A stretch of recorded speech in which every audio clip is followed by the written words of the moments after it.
today we're going to talk about the luteal phase, which we're going to do like a really quick, brief cycle lesson, and then we'll get into what the luteal phase is, why we care, especially when it comes to fertility. And small piece of housekeeping, if you've seen some of the posts about Fertility Confidence Method and the fact that 2020 pricing is coming to an end on December 31st, we are doing some mega amazing upgrades over my vacation and we're getting an extension of 5 more modules. We are getting a brand new bonus, the 2-week weight survival kit. We are getting a full lab rundown. We are getting a personal dedicated success coach to each and every client that comes into the program, which I am the most excited about. I think it's going to be a huge game-changing experience, but with all the upgrades, the price is going up on January 1st. And if you had been following along, you'll know that we only had actually 1 call slot left for the rest of the year, and my team very generously opened up more calls before December 31st so that if this is something you want to explore, get more information about, and see if we can help you out, see if Fertility Confidence Method is right for you, we now have another 8 call spots opened up. So I'm going to post the link at the bottom of this video for you to snag one of those spots before they get snagged out from under you. That way, if you want to take advantage of our 2020 pricing, you actually have the option. So without further ado, great. So let's get into the luteal phase. Our cycle has 4 phases: menstruation, follicular, ovulation, and luteal. Ovulation is more of like an event, not necessarily a phase, though I usually say like 2 to 3 days is our ovulatory window. That's our ovulatory phase that really matters. So after ovulation is our luteal phase. In our luteal phase, progesterone is dominant.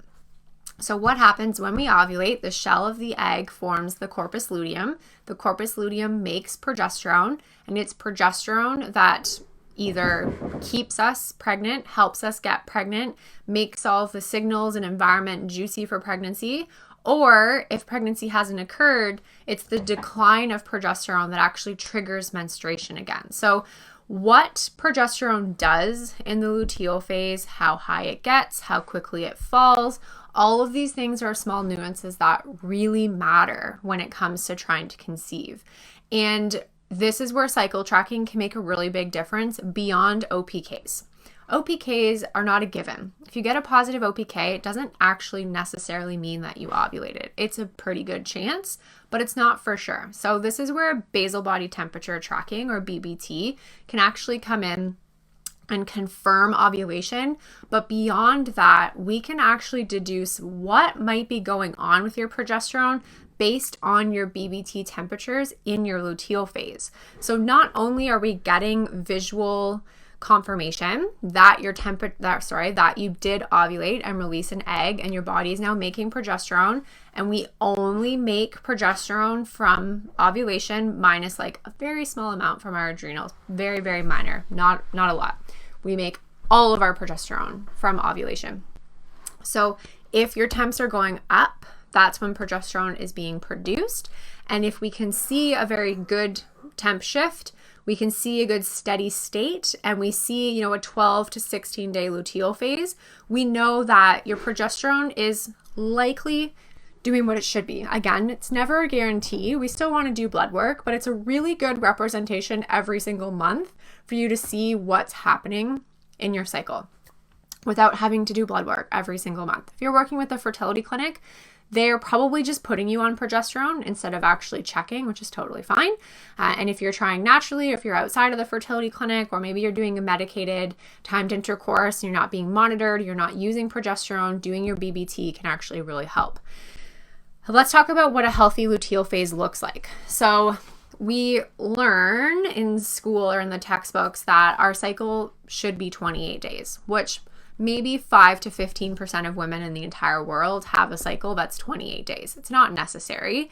Our cycles, we want to range anywhere from 24 to 35 days. All of that is well within the realm of normal, but we need to make sure that you're ovulating at the appropriate time with the appropriate length luteal phase. So what I mean by that is you can have a 28-day cycle, a regular 28-day cycle, and this happens all the time, not all the time, but this happens with clients who come to see me like, I don't understand. I have a regular period, shows up like clockwork every 28 days, very healthy. Like, why am I not getting pregnant? And when we get into the tracking, we find that, yeah, she does have a regular 28-day cycle, but she doesn't actually ovulate to day 18.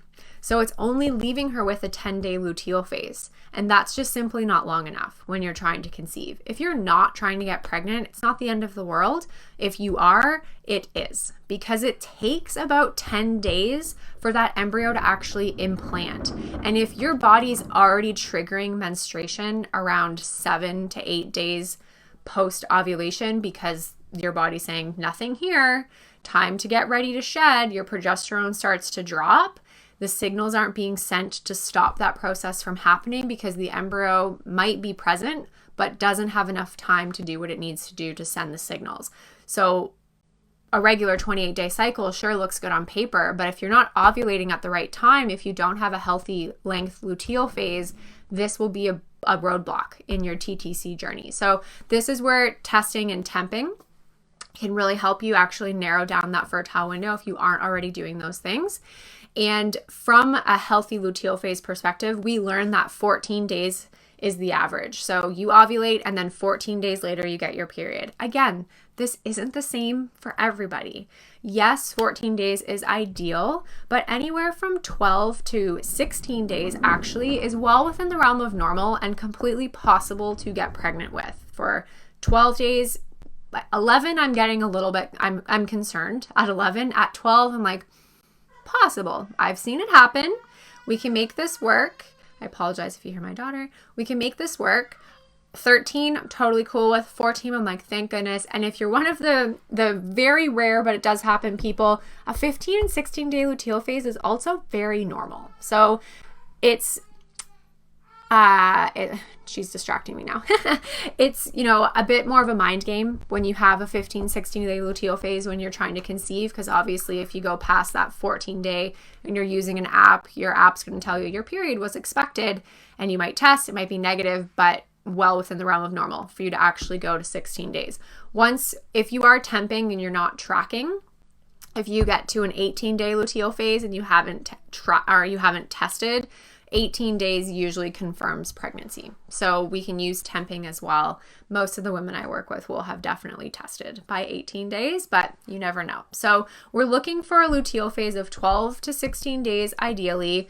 Progesterone is the main driver of this length. And if it is shorter, what do we want to look into? Well, first and foremost, we want to look into your progesterone. So 7-day post-ovulation blood work of progesterone. If it is low, I usually recommend doing it again just to make sure. Best case scenario is you're actually doing it 3 days in a row and taking an average. I don't personally do this in private practice. Don't think I have ever seen a fertility clinic do it either, but from the research, that is what we know to be like the most accurate. We usually just do a one-time shot though. Then the other things you want to think about is your thyroid. So you want to have proper thyroid testing done, your TSH, your T3, your T4, your thyroid antibodies. Hypothyroidism can cause a shortened luteal phase. You want to look at prolactin. Is your prolactin slightly elevated? You might still be ovulating, but is it impacting the quality of the egg that you're ovulating? Is it making it so the egg's not as mature? Is it messing with the follicular phase hormones enough that you aren't maybe able to make as much progesterone in that second half of the cycle? And then with PCOS, this is also something we commonly see. And again, it's usually because ovulation is delayed.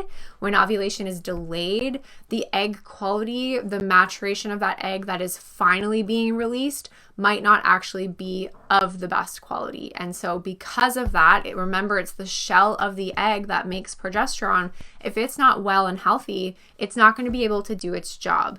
So these are just some other areas and things you want to look into if you're dealing with a short LP. And the first thing you need to do is honestly to start temping to really see if this is your issue or not. If you have a very consistent 12 to 14 day luteal phase, then we're not as concerned with your LP being a blocker in terms of your fertility journey. But if it's shorter than 12, no amount of like stimulation, no letrozole, no Clomid, nothing like that is truthfully going to help unless the only problem is egg maturation and the letrozole actually improves that. We want to be working with the body's endogenous production of progesterone to really, really impact that. So hopefully this was helpful. Like I said at the beginning, if you have any questions, please feel free to pop it in the comments below. And I'm going to answer this question here that I am seeing. So had a progesterone of 63 to 67 nanomoles per liter, 7 DPO. Is that too high for implantation? Nope, I think that's totally fine. We don't see it as commonly. I don't personally see it as commonly as I'm seeing like 30 to 50. But there's, in my opinion, and even in the research, I've never ever seen too high of progesterone being a problem. So I think that's perfectly safe. So hopefully that helps. Anything else that comes to mind as you're watching this video, please pop it below. And I hope you guys have a wonderful weekend, and I'll talk to you soon.